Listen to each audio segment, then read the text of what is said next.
Hello, everybody. Welcome to our live today. Thank you for joining us. We are just going to give people just a few more seconds to kind of come in. Wanted to just say thank you so much to our panelists today for joining us for this amazing conversation. We're wrapping Women's History Month, but we could not end it without an amazing conversation about the trailblazers and the women that have graced us here in New York themselves, and of course the women behind the policy themselves. Tremaine Wright, our chair of the Cannabis Control Board. We have Lyla Hunt, the deputy director of OCM's public health team. We also have Dasheeda Dawson, the founder of Cannabis NYC. So we'll just give it 2 more seconds, but thank you everyone for your comments on tuning in. We'll jump in just 1 second.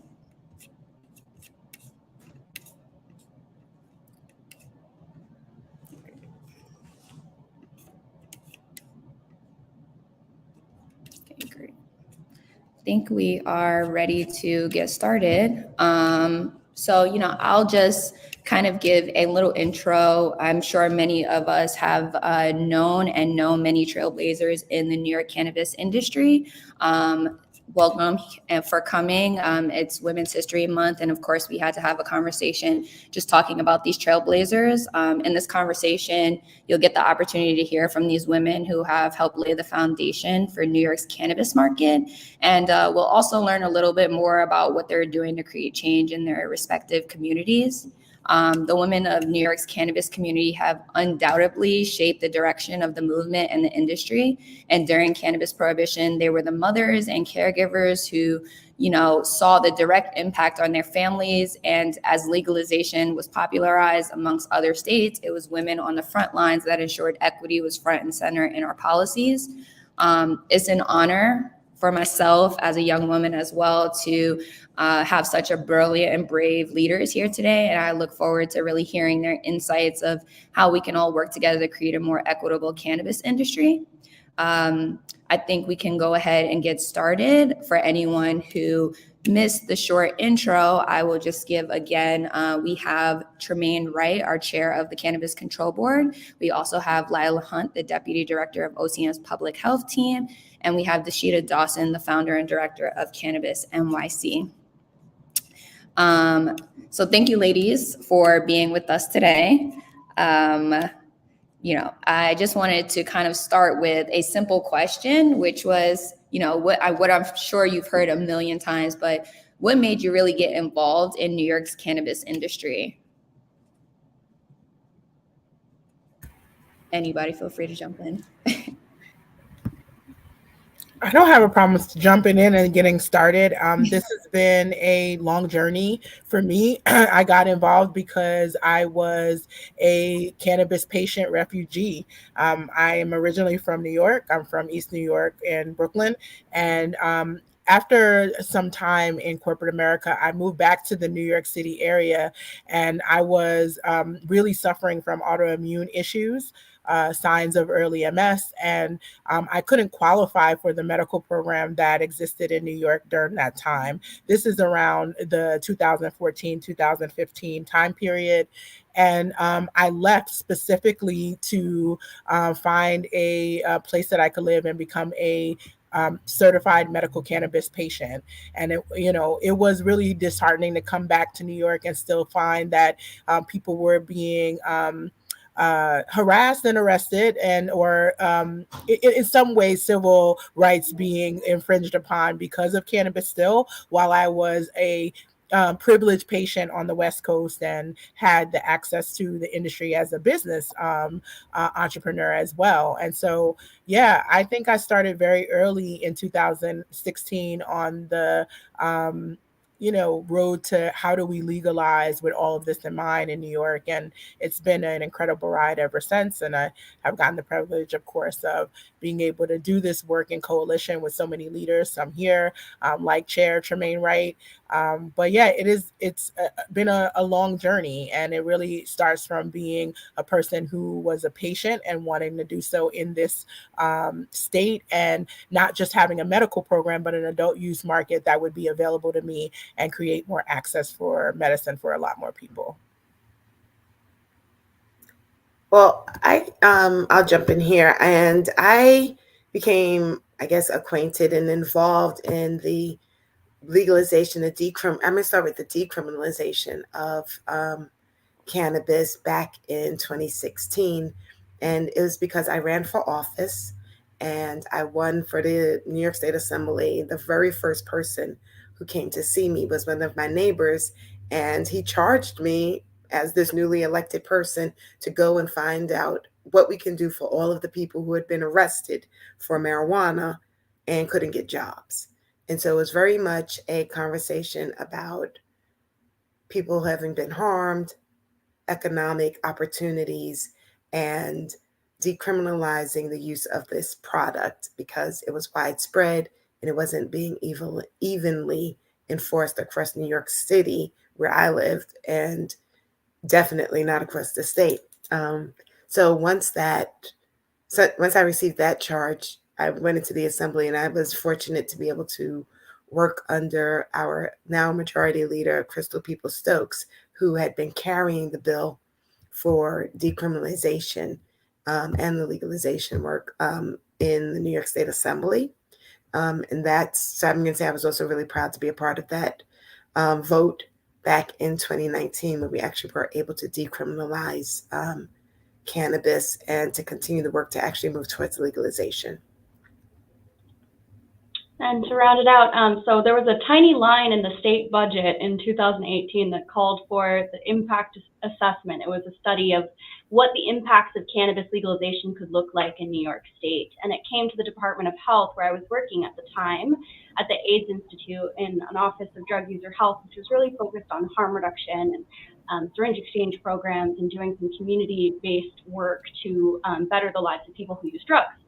So long story short, that impact assessment, that study fell in my lap, and it led to this whirlwind journey of a series of listening sessions across the state where we heard from the people of New York about what the impacts of legalization would look like in their lives, and a series of subject matter experts that were pulled together to help put together the governor's bill. And then, New York State had a couple years of will they, won't they with legalization, and it was a bit of a do-si-do, if you will. And during that time, we really realized how big of an impact public health is in the cannabis legalization space and how much work there is to do in the education space for folks.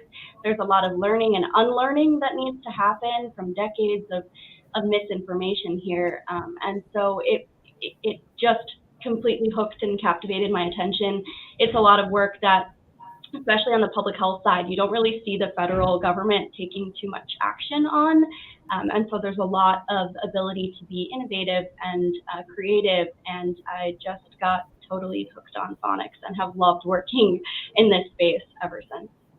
That's great. Yeah, what I'm hearing, across the board is just that you all saw an issue or saw a need, and you really jumped in right there to see how you can impact it. And most importantly, in policy itself, to see how you can work within the inside to really make true impact. So, just thinking about legalization and thinking about how our current market is set up, we are constantly toting that this two-tier market is very supportive of women entrepreneurs and definitely is consumer driven. So as women are one of the fastest growing consumers of cannabis, consumer demographic groups of consumers, how would you describe kind of our market and how it was created to kind of support these women owners as well as the consumers who are really looking to buy women owned?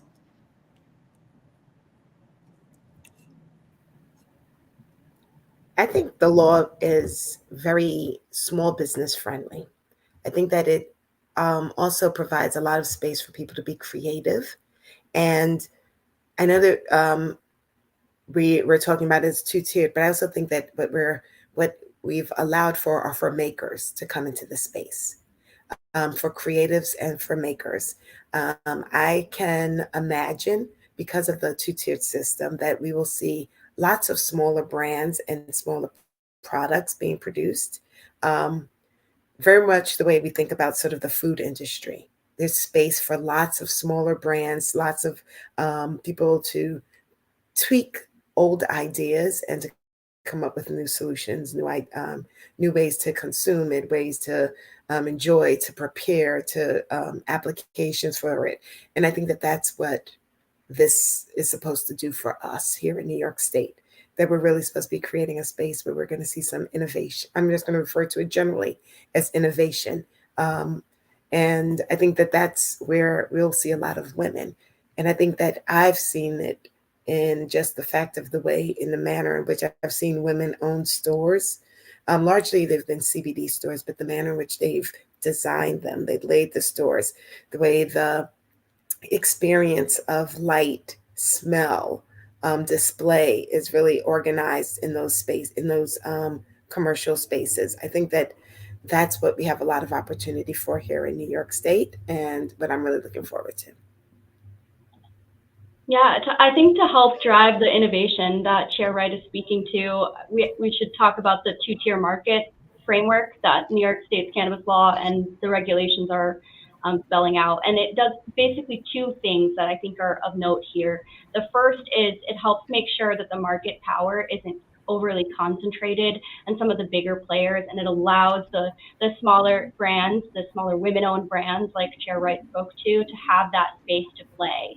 And part of that is, the two-tier market is it ensures that we have these clear rules for participation in the industry, and it opens the market for investment, and it puts consumers first.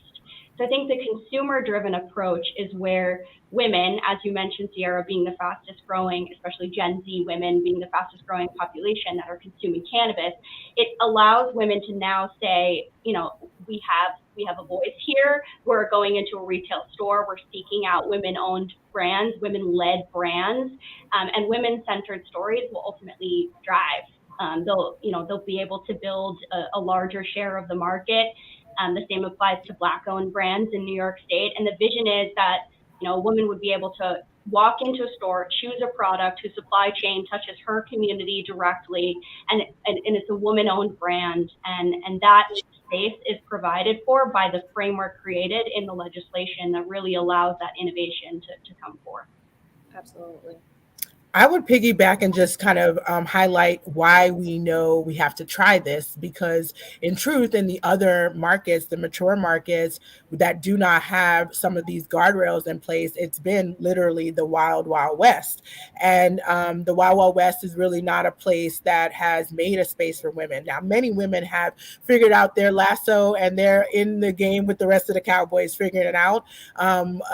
Particularly when we think about cannabis as medicine. I come from big retail, formerly of Target and Victoria's Secret. And one of the things I will say when we think about brands is that the household purchases largely in, sort of traditional, and I use that in quotes, family units will be made by women. And then when we talk about things related to health and wellness, it goes up to like 90% of those purchases made by women. And at the end of the day, cannabis is inherently medicinal. There are several, sort of uterus only having kind of ailments that are right now. Cannabis is probably some of the best medicine for it, anecdotally. And in order for us to explore that more intentionally, I think we'll see more women into the space, really looking to create brands that are solving problems that they themselves have. Even when we look at the autoimmune issues among women as a predominance or a prevalence, we see that there's a potential again for cannabis there. And I just feel like it's like a matter of time whenever the market doesn't include it, but it does take a long time when we don't create intentional frameworks. So I'm looking forward to seeing how that two-tiered framework works, because I know from working at a big company like Target, like it becomes very easy for money to buy the market. It becomes very easy for that to be the deciding factor. And with women-owned businesses still struggling for financing in throughout the world, really, it's very hard to imagine that a women-owned business will by the market. I'll give an example. Even with celebrity, we still see the struggle. The Maya and Whoopi brand was one of the more popular brands in the California market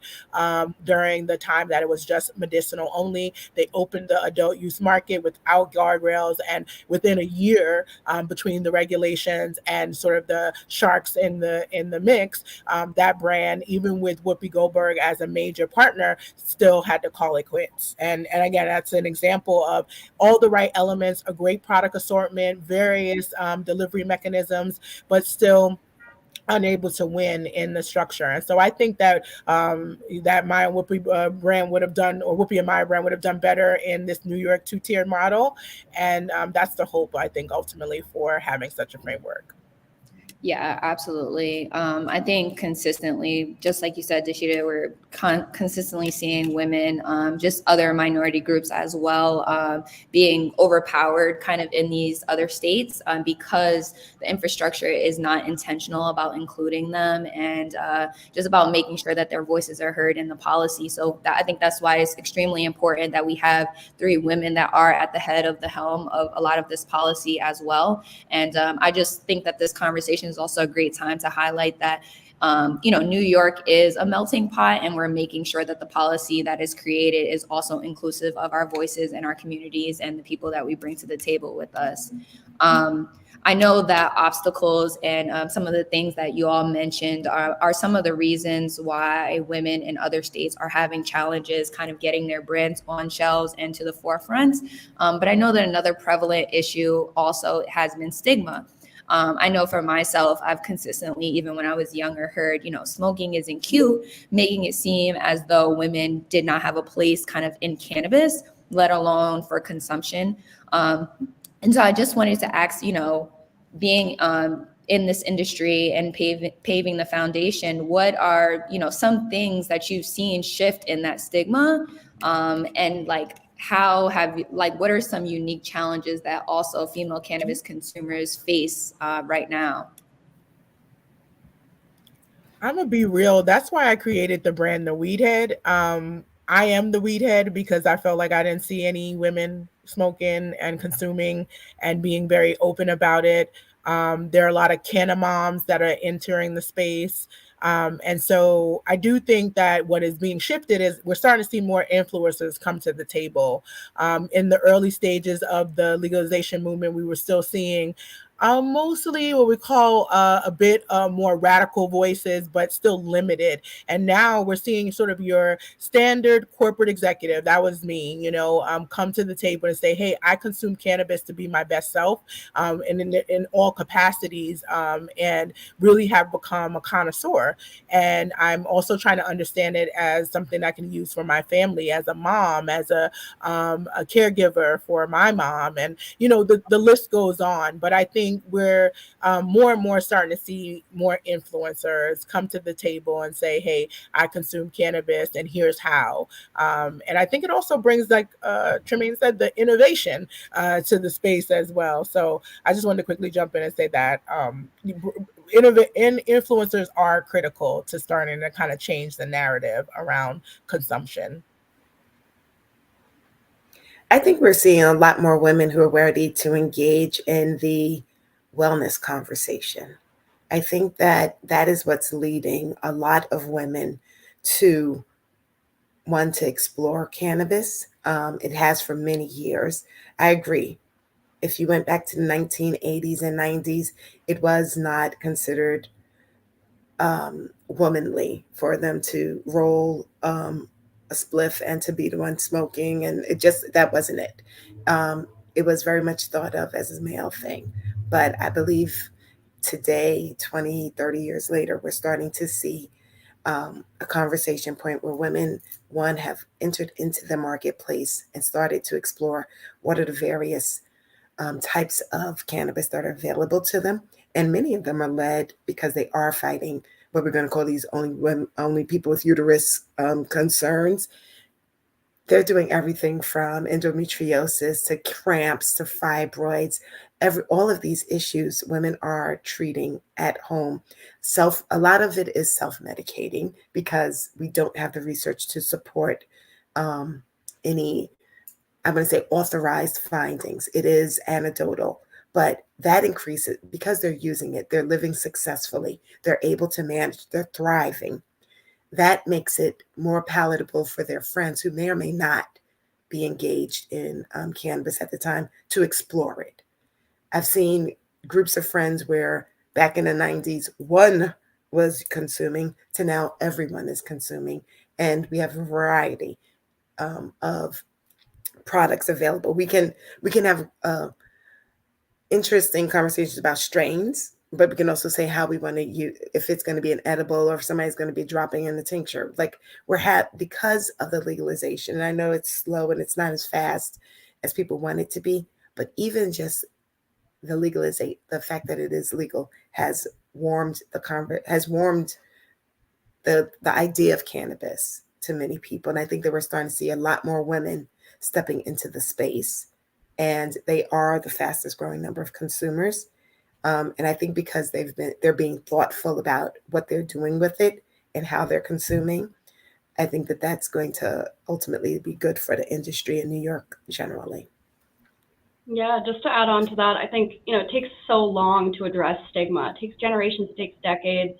And really the key to doing that is bringing it to light, to having conversations around it, to being able to look to what evidence we have, even if that evidence is anecdotal. I think it's great. In New York State, we moved away from having a list of medical conditions that you could certify a patient for. And now practitioners can have those open, honest conversations with their patients, and they can say, okay, you're having horrible symptoms of menstruation or menopause, and they can explore some of that anecdotal evidence and together make clinical decisions legally to be able to allow medical patients to use cannabis for those reasons indeed. So I think there's an opportunity here in New York to be able to lead a bit there as well. And I think, a lot of other states, because of the limits on research in cannabis, there just won't be as much of a prioritization for things like menses. It takes time to get that research out. So in the meantime, being able to lead with,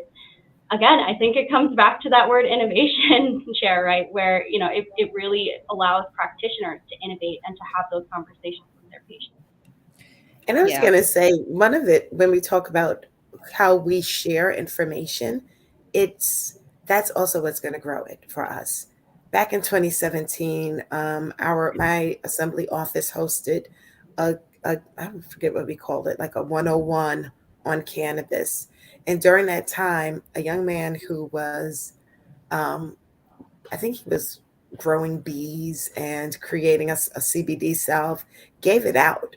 So literally it was just the samples, gave it out. And by the time, I think that was in October, by December, I would say that there were no less than about 50 over 65-year-old women calling the office because they tried it. Someone gave them a sample, they heard about it, and they wanted to find a way to get in contact with that young man. So it grew from, I don't know, a handful of people in the room that was over 65 that got his sample to suddenly almost 50 of them calling the office trying to find their way back to this person because they tried it and it worked. So I do believe that the anecdotal is going to lead us into the right spaces. And then we're going to have to do the heavy lift as a state to make sure that we're giving support to research so that we can also make sure that people that are hospitalized and that our medical profession learns how to appreciate what the outcomes are and how to standardize those results so that we can have other conversations. Absolutely. I think that's one of the biggest things that Stigma has kind of helped to disseminate, the research, the medical backing, medicinal help that cannabis treatment really can have for people, especially for women, opening that door for many of the things, that you mentioned, Lyla, and the rest of the panel.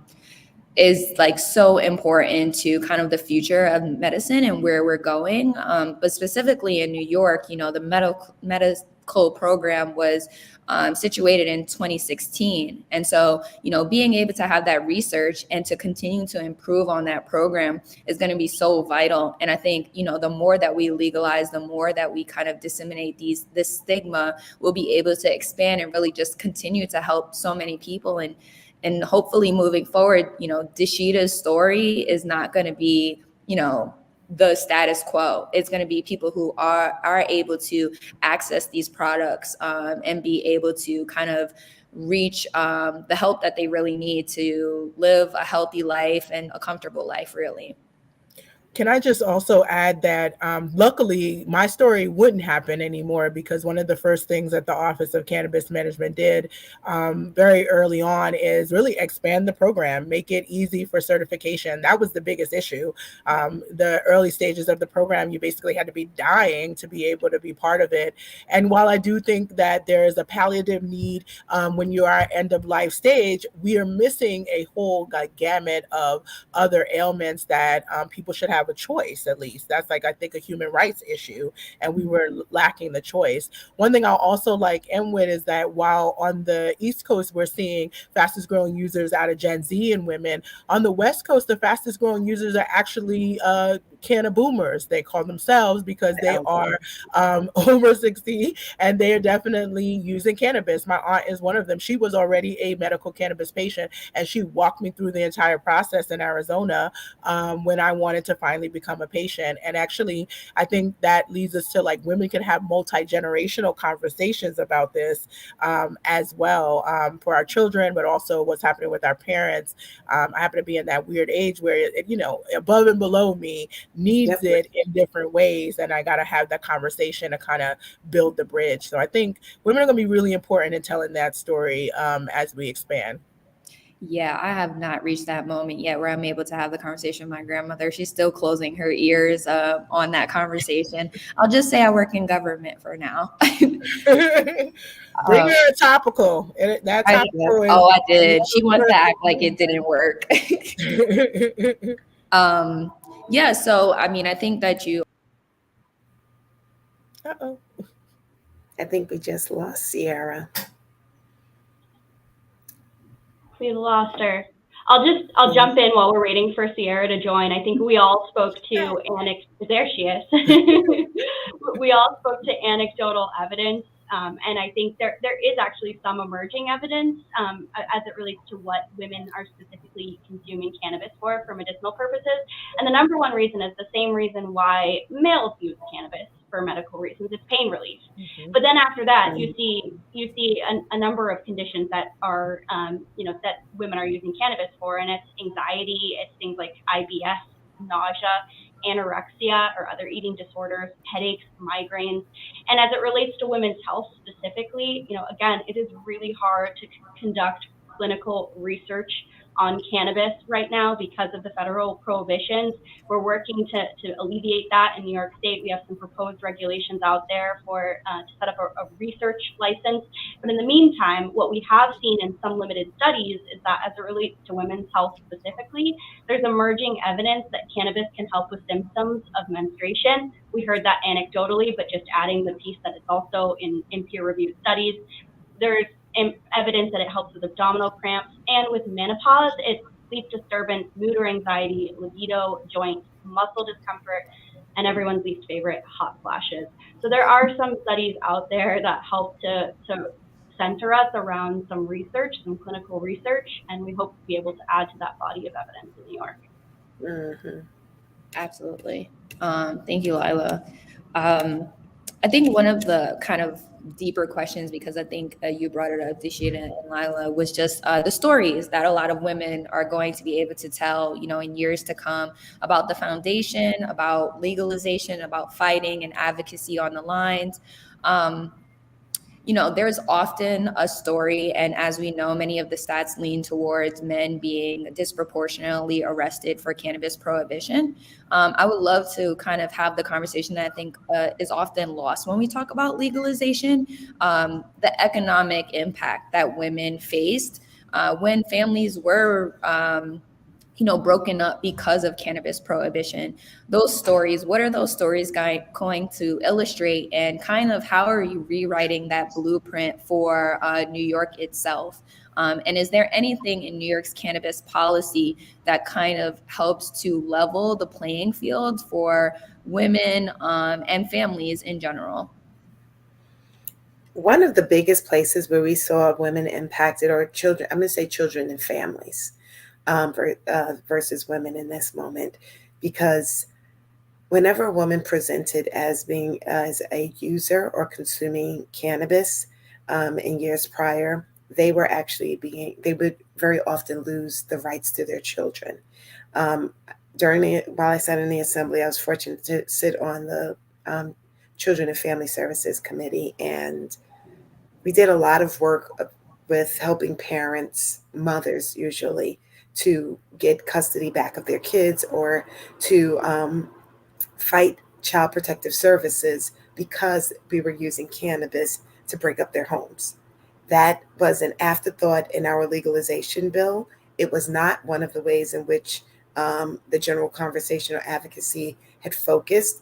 And so it was something that we added on. But I am going to say here in New York, at least, even if it was an afterthought, we did make sure to include families that had been broken apart, or child protective service actions that had been taken against parents could be removed and expunged from their records, so that, because women were losing licenses, any state license that they had that was work occupational licenses, they were losing it when it was found that they were using cannabis, because it suddenly became child abuse issues. So in addition to the very common story that we hear of people actually holding product, maybe they're doing sales and having a criminal interaction, there was also our Child Protective Service arm that was very quickly and eagerly breaking up families and identifying usually, but only in Black families, Black and Hispanic families, where use of cannabis was evidence that they were using that to thereafter break those families up. So I think that those are some of the ways in which we gave voice to our fellow New Yorkers, allowed them to tell their stories, and made sure that we backed up so that we can include that in recovery and rebuilding of families as part of the work. And I think that that was also important and something that we need to make sure does not get lost when we talk about what disproportionate impact of what cannabis prohibition had on families. Most definitely. I would piggyback that what Chair Tremaine is talking about is really this idea of the collateral consequences of cannabis consumption, because nearly 90% of arrests were due to possession.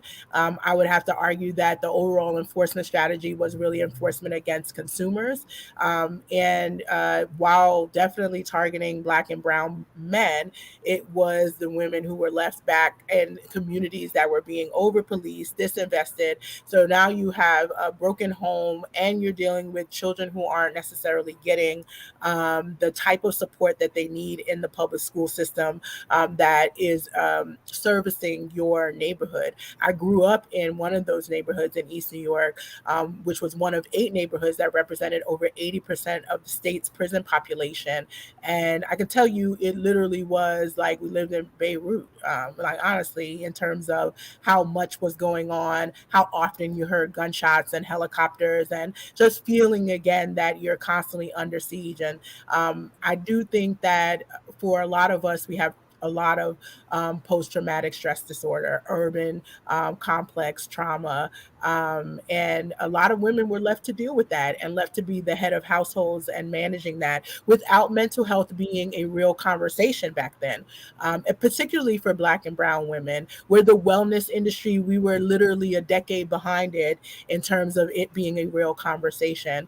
And so we've got a lot of trauma that we also need to take into account. I'm doing a lift off listening and learning tour, mainly because I want to make sure people are hearing what we are doing, hearing what's going on, but also hearing back from community members and acknowledging and not gaslighting the trauma of the way in which we were over policed, in particular in those communities disproportionately impacted. And so, yeah, I think about myself as a young teenager watching young boys get dropped to the ground and how terrified I was for my friends, mostly my male friends. These were boys. And me feeling like, a lot growner than I needed to be. Now that I'm a mom, I can really kind of speak to that because my son feels so protected compared to how I grew up. And a large part of that was what we were just left to deal with. And I think we did as best a job we could, but it happened through 2 generations in New York, and we're still dealing with the impact. And I think it's important that we start to create policy that removes the collateral consequences. There are still women today that maybe got a possession charge or dealt with maybe their significant other going to jail. And even though they didn't get a charge, maybe plead out, they had other consequences, and they're still dealing with it today, 20 years later, 25 years later, and isn't always counted under the expungements. Some of the jobs, when we think about sex workers, things that women were forced into as they got to the point where I have a felony from cannabis, but now I can't work regularly. This is the job I must do. It's all connected. And I think the state has been doing a great job telling that story of the disparity. I think in New York City, we're looking to do a real deep dive into the disparity of prohibition of cannabis as its impact on all of our communities. Yeah, Dasheeda and Tremaine both spoke to key determinants of health, of social determinants of health. Those are the collateral consequences, and they have major impact on personal and community health. I think that it's going to take time, it's going to take work to help address. That being said, I think we have a framework here that looks at 2 things in the MRTA, and I think that it's important to kind of break this down for a second, which is Section 87 of the MRTA provides this legislative framework that gives the office, gives the Cannabis Control Board that goal of providing 50% of all licenses to individuals that are social and economic equity applicants. So what does that mean, really? It basically establishes two levels of priority. The first is related to arrest and income, and the second level of criteria is from a community perspective, which is those communities that were disproportionately impacted by cannabis prohibition. And I think that's really profound, because when we looked at the CARD program and we looked at arrests, 90% of arrests were with men over the past 40 years. But when we're looking at a community-driven approach, and the community is 50% roughly, give or take, men and women, it's taking more of a holistic approach, and one that says, yes, women lifted up and held together families, communities, and now we're able to say we're focusing on women in communities disproportionately impacted.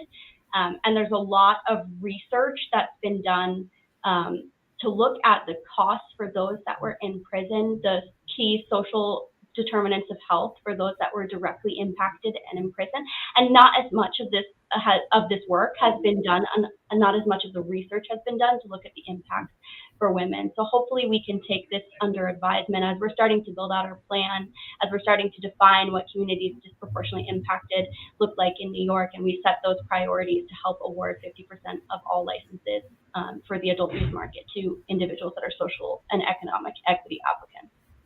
I'm glad Lyla mentioned that part, because when we're talking about what harm does to a community, we're looking at the family unit, we're looking at access, we're looking at terror in communities, as Dasheeda identified, very young people being exposed to very adult and brutal ideas at a young age. And then we're also talking about divestment generally. And it can be from just other private industry leaving communities, or it might be divestment because our government did not decide that they were going to invest in schools, or they weren't going to improve, or because, so for example, in my community, exits to subway stations were closed up. So now suddenly your commute is 5 times worse than it has to be because you miss trains coming up and down one subway station staircase, instead of being able to actually utilize the entire infrastructure that really does exist already. So when we're talking about what it looks like, it's a really interesting moment for us here in New York State, because we get to define it. And we have this opportunity to not forget that it is just this very narrow conversation about a person who was arrested for possession. It really does have a rippling effect throughout and I'm going to say for generations, because it's not just those who were actually harmed in that moment. It's the children that were raised in it, those that may have suffered or trauma from stress and or violence that they were exposed to, as well as lack of economic opportunity. So I'm really, I'm looking forward to seeing what our reports identify and how the approaches that we're willing to take. Yeah, absolutely. I think one of the great things about the New York cannabis market is that it kind of does take into account those kind of intersectional identities and experiences that many people, especially in the 5 boroughs, have, may have experienced. I know that there is a study with the general surgeon of California who kind of speaks on this. It's an ACEs study, and it basically talks about, how having a parent can specifically affect, similar to what Lyla was saying, your public health, your health in your household, but also your future health, and, mentally and physically, it impacts you along your life. And so this is something that I think can maybe not be solved, but remedied if we're intentional about the infrastructure that we do create for some of the challenges that people have experienced here in New York State.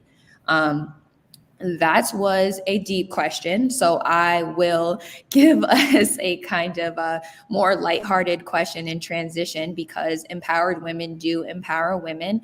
And so, right now we're at the helm of expanding our cannabis market here in New York. And many of us are seeing, similar to what Tremaine said, innovative brands getting on shelves.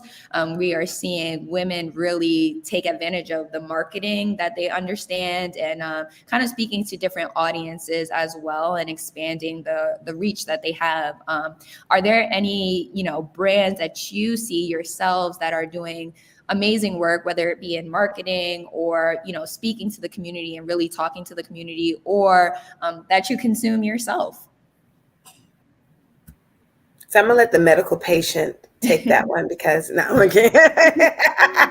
Let me be 1000%. The first thing that came to mind was actually my Ardent decarboxylator, and the reason I speak to that is because I prefer to buy flower. I prefer to shop flower. And it's not because I don't believe in a concentrate. It's because I do believe in concentrated cannabis being very effective and useful. I just still trust myself to make it. I'm a molecular biologist, and I understand weights and potency better than some of the folks in the legal market, and faster than often the regulatory. But Ardent is a brand that was founded by a Black woman, Chanel Lindsay, who is a longtime advocate and attorney, and she's got a patent on a decarboxylator. And decarboxylation is the process of essentially removing a carboxyl group from the cannabinoids to make them active. In the case of THC specifically, you have to remove that group in order for it to,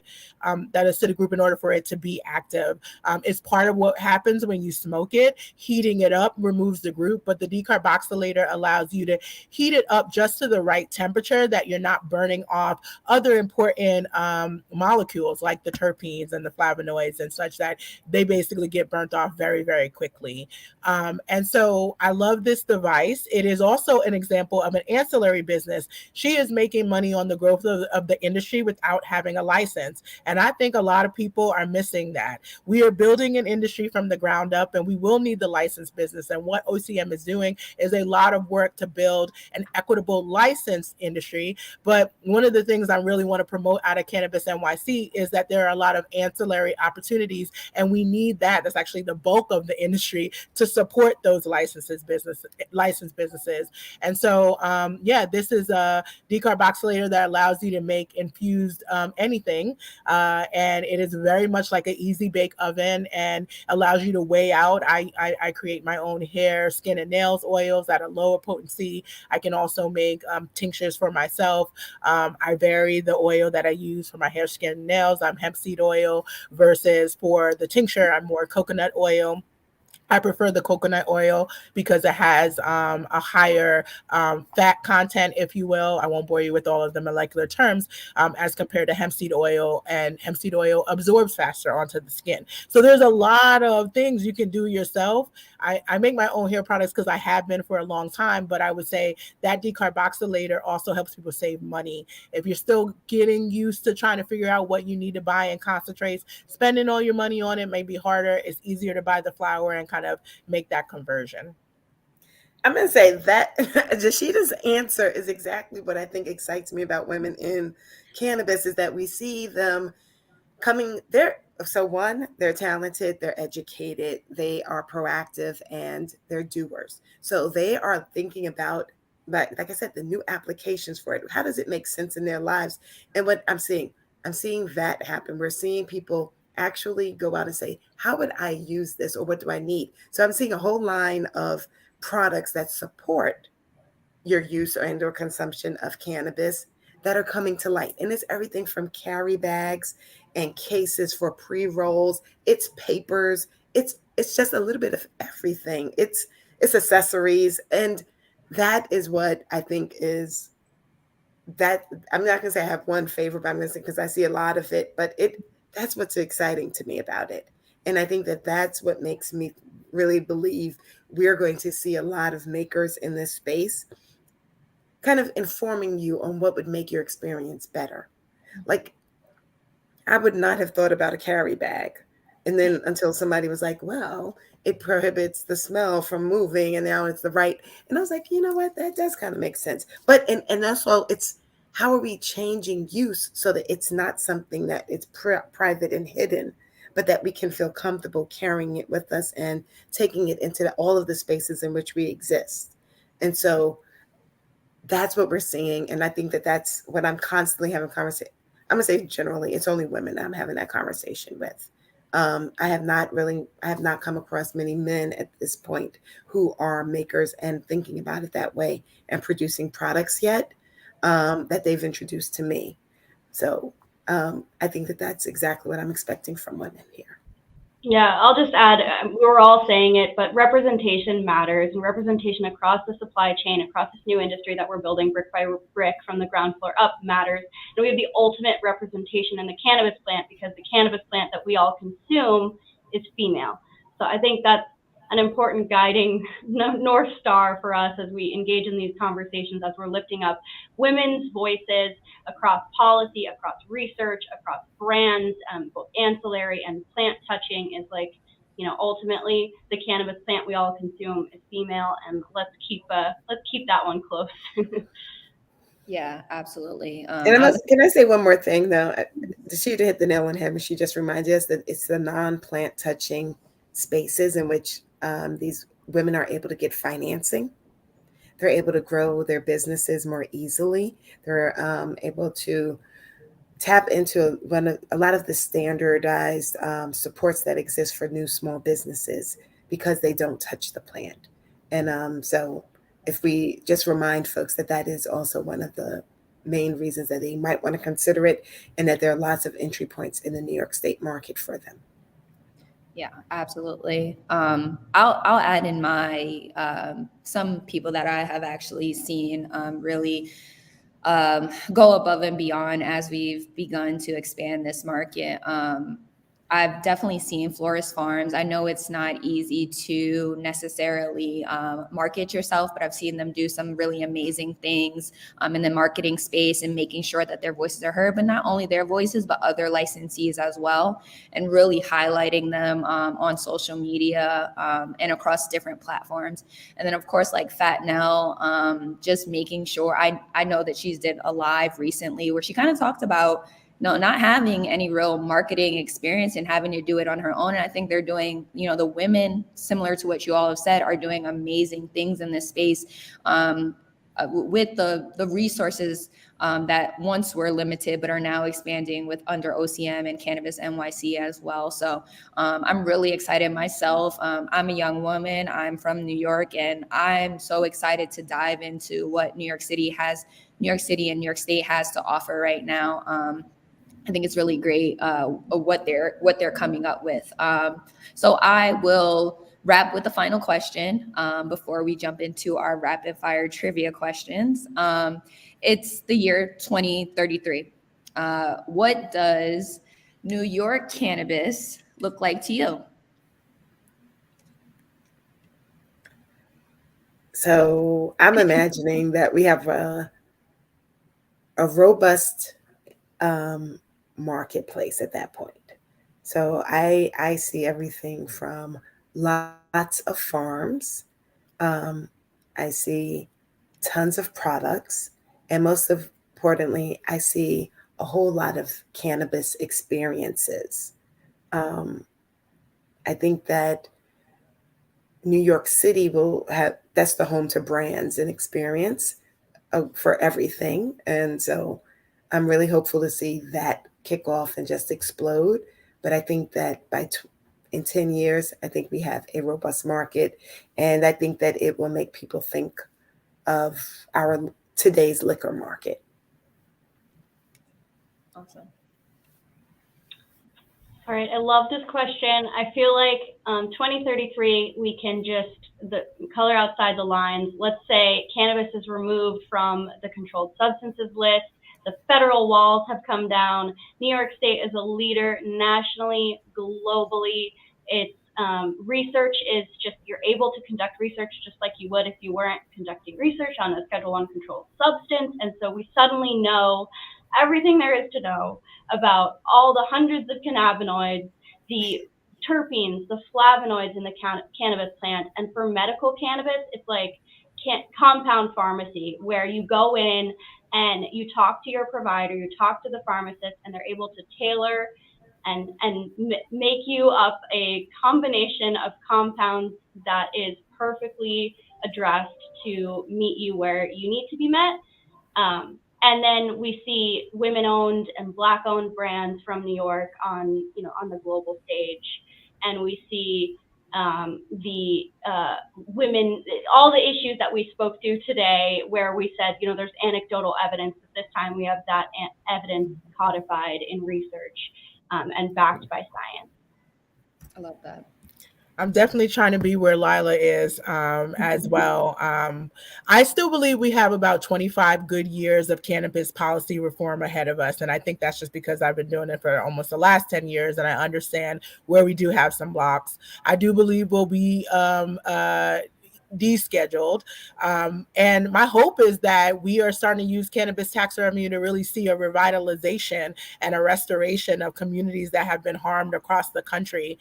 We are a national and global leader, and our work is actually being implemented and innovated against in Africa and across the diaspora and other countries where United States policy has basically caused real inequities across the world. I definitely am leaning in on the cannabis science piece of it. Right now, we don't use even 30% of the plant, and yet we know that there are over 50,000 uses. So I really hope to explore the other 70%. I'm really eager to find out what's between 0.3% THC and the 20% THC. There's a bunch of cultivars and or genetics that we haven't seen. And I'd love to finally bring down the walls from our global separation of cannabis. Israel, Canada, Australia. I just got back from Austria. There are so many countries doing really great things. And I know United States has a little bit of catching up to do, but I think once we really get the ball rolling, we'll be among the powerhouses globally, starting to really transform cannabis as a full genus, includes hemp and marijuana. And I'm excited for what that looks like. Absolutely. Thank you, ladies, for your conversation today. I think it was really great. We got a full circle kind of look into some of the things that women have been challenged with, but also some of the possibilities of where New York State is going to support them and both empower them as well. I'm going to introduce OCM coordinator Taylor Randy to this conversation, and she's going to run us through a kind of cute rapid fire trivia question to, test your knowledge of women in cannabis. Conversation. Alrighty. Our first question. In 2021, a bill to federally decriminalize marijuana was proposed to the House of Representatives by South Carolina Congresswoman. What was her name? And no, I'm kidding. You got that buzzer first. Press your luck. No, it does feel like it. Nancy. Did we say it? Nancy. Yes. Representative Mace. Love that. Next one. What slang term for cannabis is also the name of a style of women's shoes? Mary Jane. Exactly. According to a report by MJ Biz Daily, across the U.S., cannabis businesses are owned by women. How many cannabis businesses are owned by women? I wish it was more. Not enough. Not enough. Yes, not enough. It's not 50%. It's definitely not that. Not 50%. No. It was 30% a few years ago, right? It was. Yeah. It was. Well, now we are at 19.9% of cannabis businesses are owned by women, and just 8% of those are cannabis CEOs. So we're trending down. But we're about to. New York's gonna. We're about to roll it back up. Yes, I like that. Run it up. Yes. And who will New York State's first women-owned cannabis retail dispensary be? The name of the place owner. Yes. The woman's name is. I'm going to say I cheated because we worked on a press release earlier today, but that's okay. But no. But yes, we're going to see our first women-owned dispensary out in Queens this week. the doors will be opening, and we should all be ready to celebrate because it is a big deal. A Black woman named Ecstasy James is opening Good Grain. Yes. And then one last question. Lyla kind of touched on it, but why is the female cannabis plant the most important cannabis plant? It's the one that makes the bud. It produces. There we go. Another. It's the bud. They're just the goods. Yes. Okay. Thank you for playing along. I hope everyone learned a little something from just that little trivia that we did. I want to thank you again, ladies, for joining us on this conversation. Thank you so much for your work and your commitment to, moving the needle in your cannabis market. I wanted to give you some space. If you had any last comments for, any entrepreneurs who are looking to kind of join this industry and this market, any words of advice for other women in this industry, I'd love to open the floor to you before we close. Consider crossing over your credentials that you currently have. I'm sorry. I do feel like a lot of us jump in. We all want dispensaries. We're not all going to get dispensaries. And by the way, the market doesn't need only dispensaries. So cross over the credentials that you currently have. Bring your excellence into the space with that credibility. I think that captures it. We need people to show up and to be a part of it, but to grow the businesses that they're already involved in. They don't have to start fresh. And retail is hard. So I'm going to say, please consider, if you're CPAs, if you're makers, if you are scientists, whatever you might be, please show up and contribute with the talents that you've already honed. Absolutely. Yeah. Find your niche, find your piece of the pie, and also consider the fact that we're building the team at the Office of Cannabis Management. We need good, solid, innovative folks that know, anything from public health to comms to, to lawyers. We're building up our team. So look within the industry, look within the regulators as well. Yep, absolutely. Thank you again for the conversation. You all can continue to comment in our comment section. If you have any questions, feel free to drop those in, and we'll be sure to bring them to our panelists. And follow us on social media at NYS_cannabis, and we'll be answering some of those afterwards. And yeah, I'm just here to wrap our conversation. Thank you again, ladies, for joining today and giving us your insight. Thank you. Thanks, Sierra. Thank you. Bye. Bye, everyone. Bye.